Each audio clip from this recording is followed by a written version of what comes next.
तरह से स्वास्थ्य मंत्री रोजी पिक्चर पेश कर रहे थे और ट्रेजरी बेंचों की थपथपाहट आ रही थी। इसको सच मानो या जो रोज़ कैंसर पीड़ित गरीबों के लिए अनुशंसा लिखता हूँ स्वास्थ्य के लिए, उसको सच मानो। अभी इन मेज़ों की थपथपाहट को सच मानो या कोरोना काल में स्वास्थ्य सुविधाओं का जिस तरह से अभाव हुआ और लाखों लोग मरे देश में, उसको सच मानो। इसलिए थोड़ा सा कंफ्यूज हो गया हूँ कि क्या सच है। स्वास्थ्य बजट पर अपनी बात रखना चाहता हूँ और थोड़ा सा भ्रमित हो गया हूँ। जिस तरह से स्वास्थ्य मंत्री रोजी पिक्चर पेश कर रहे थे और ट्रेजरी बेंचों की थपथपाहट आ रही थी, इसको सच मानो या जो रोज़ कैंसर पीड़ित गरीबों के लिए अनुशंसा लिखता हूँ स्वास्थ्य के लिए, उसको सच मानो। अभी इन मेज़ों की थपथपाहट को सच मानो या कोरोना काल में स्वास्थ्य सुविधाओं का जिस तरह से अभाव हुआ और लाखों लोग मरे देश में, उसको सच मानो। इसलिए थोड़ा सा कंफ्यूज हो गया हूँ कि क्या सच है। हमें अपनी पीठ थपथपाने की आदत से बचना होगा और सच बात है कि बड़े पैमाने पर अभी स्वास्थ्य की दिशा में काम करना है। गरीबों का इलाज नहीं हो रहा है और वे महंगी दवाओं, महंगे इलाज के अभाव में दम तोड़ दे रहे हैं। एक छोटी सी बीमारी हो रही है प्राइवेट हॉस्पिटल में 50,000, 1 लाख, 2 लाख और गरीब एफोर्ड नहीं कर पा रहा है। इसीलिए निचले स्तर पर जो PHCs हैं, स्वास्थ्य सेवाओं का भी केंद्रीकरण करना होगा और उनको ताकत देना होगा। एक सक्षम डॉक्टर वहाँ पर अनिवार्य रूप से अटेंड करे। जिला अस्पतालों को और स्ट्रॉन्ग बनाना पड़ेगा, जिसमें सभी विभाग के लोग हों, सभी स्पेशलिस्ट हों, हर विभाग का वहाँ खुले। तो इन चीज़ों पर जोर देना पड़ेगा।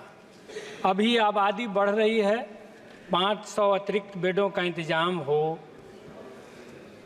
और हम ये कहना चाहेंगे कि हार्ट और किडनी की बीमारी का जिलों में इलाज हो। इससे ऊपर में जो महानगरों में बड़े अस्पताल हैं, उन पर जो लोड बढ़ जा रहा है, उससे भी निजात मिलेगा। और मॉड्यूलर OT, मॉड्यूलर IT, आई का OT, आधुनिक मशीनें, ये निचले स्तर पर बहाल करने की ज़रूरत है। बिहार में जो सघन आबादी है और जिस तरह से दिल्ली एम्स पर आज भी बिहार के मरीजों की बड़ी तादाद आती है, दरभंगा में एम्स की घोषणा हुई लेकिन आज तक वो पूरा नहीं हुआ, चालू नहीं हुआ। इसके साथ साथ हम ये मांग करेंगे कि गया में, पूर्णिया में, रोहतास ज़िले में, शाहाबाद में एक एम्स बने। प्रखंड स्तर पर जो सुविधाएं उनको बहाल की जाएं और जिनको हमने कोरोना वॉरियर कहा, आशा कार्यकर्ताओं का, हम उसके बाद क्या किए, उनको कितना वेतन दे रहे हैं, कितना मानदेय दे रहे हैं। तो केवल इस तरह से मत करिए। जो निचले स्तर पर दिन रात मेहनत करते हैं उनका मानदेय बढ़ाइए कि उनकी काम में रुचि बढ़े। और निचले स्तर के जो स्वास्थ्य कर्मी हैं उनके बूते स्वास्थ्य सिस्टम चल रहा है, तो आप नर्सों का, आशा कार्यकर्ताओं का, इनका मानदेय बढ़ाइए।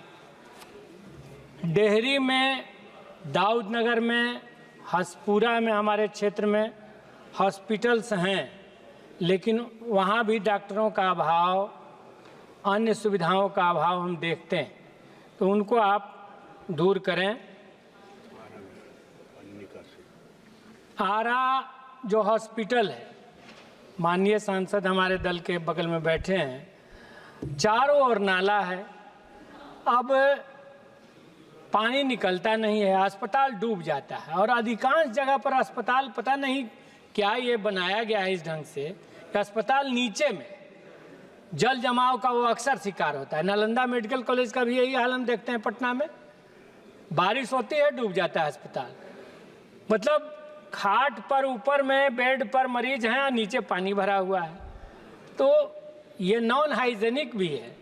तो एक ऊपर से बड़ा, जब हम बजट की बात कर रहे हैं, हेवी बजट दे रहे हैं, तो इस पर मॉनिटरिंग भी ज़रूरी है। और मैं यही कहूँगा कि स्वास्थ्य विभाग अपना पीठ ठोकने के ज़्यादा इन चीज़ों पर ध्यान दे।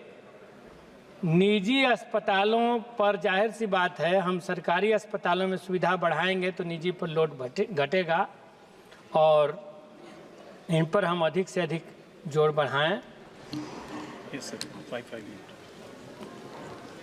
कृपया समाप्त कीजिएगा। जी धन्यवाद।